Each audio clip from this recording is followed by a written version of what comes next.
statesmanship. If anything was lacking in his qualifications, he had the pluck and good sense to work hard and persistently until the deficiency was made up. Something remained lacking, and not all his consummate mastery of arts could conceal that conspicuous want, the want of heart. Teacher and preacher he assuredly is, and long will be, yet no thanks are due from a posterity of the common people, whom he so sublimely despised. His pious mission was not to raise the level of the multitude, but to lift a single individual upon a pedestal so high that his lowly origin should not betray itself. That individual was his, Lord Chesterfield's, illegitimate son, whose inferior blood should be given the true blue hue by concentrating upon him all the externals of aristocratic education.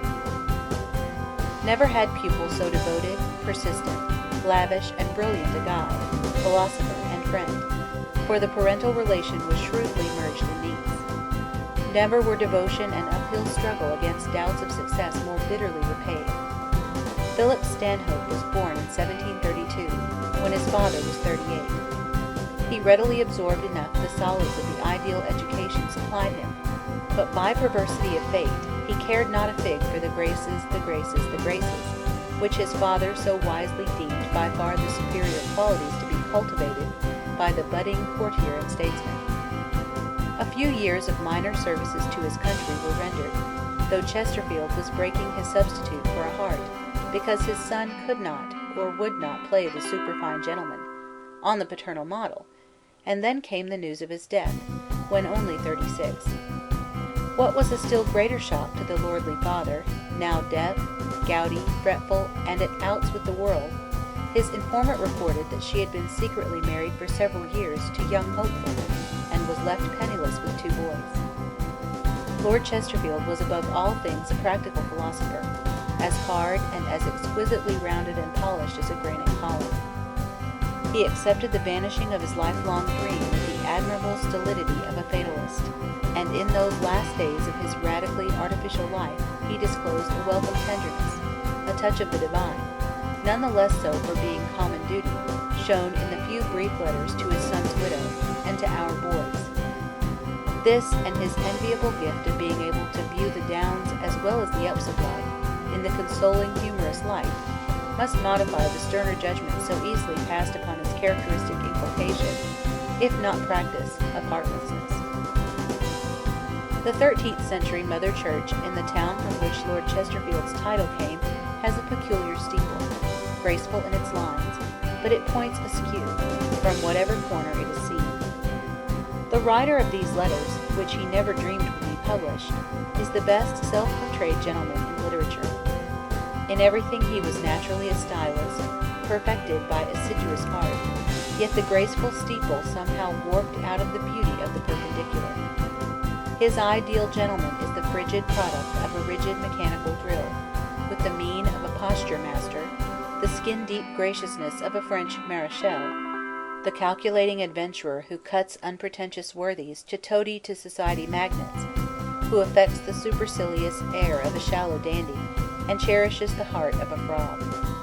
True, he repeatedly insists on the obligation of truthfulness in all things, and of honor in dealing with the world. His gentleman may, nay, he must sail with the stream, gamble in moderation if it is the fashion, must stoop to wear ridiculous clothes and ornaments if they are the mode, though despising his weakness, all to himself, and no true gentleman could afford to keep out of the little gallantries which so effectively advertised him as a man of spirit and charm. Those repeated injunctions of honor are to be the rule, subject to these exceptions, which transcend the common proprieties when the subject is the rising young gentleman of the period, and his goal social success. If an undercurrent of shady morality is traceable in this Chesterfieldian philosophy, it must, of course, be explained away by the less perfect moral standard of his period, as compared with that of our day. Whether this holds strictly true of men may be open to discussion, but his lordship's worldly instructions as to the utility of women as stepping stones to favor in high places are equally at variance with the principles he so impressively inculcates, and with modern conceptions of social honor. The externals of good breeding cannot be overestimated, if honestly come by, nor is it necessary to examine too deeply into the prime motives of those who urge them upon a generation in whose eyes matter is more important than manner.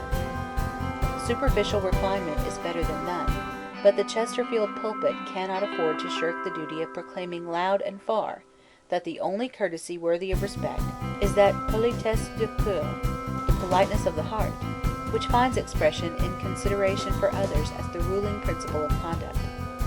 This mitigates to some extent against the assumption of fine airs without the backing of fine behavior, and if it tends to discourage the effort to use others for selfish ends, it nevertheless pays better in the long run.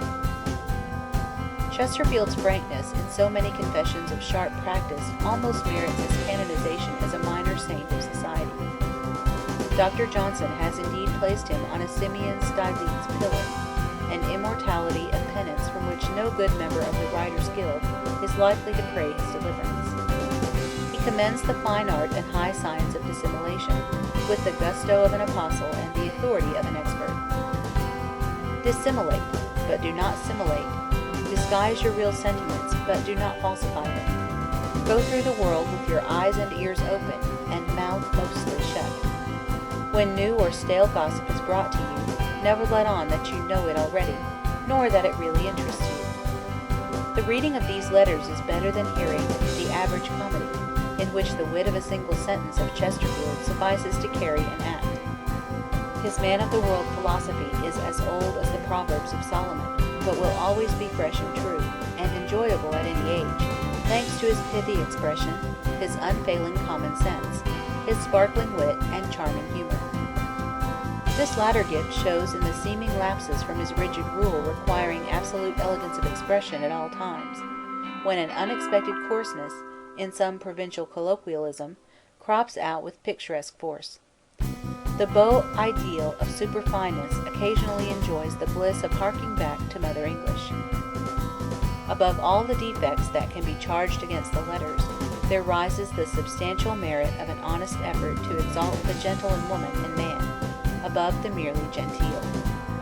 He that is genteel doeth genteel deeds, runs the medieval saying, which marks the distinction between the genuine and the sham in behavior. A later age had it thus: handsome is as handsome does. And in this larger sense we have agreed to accept the motto of William of Wykeham, which declares that manners maketh man. Oliver H. G. Lee.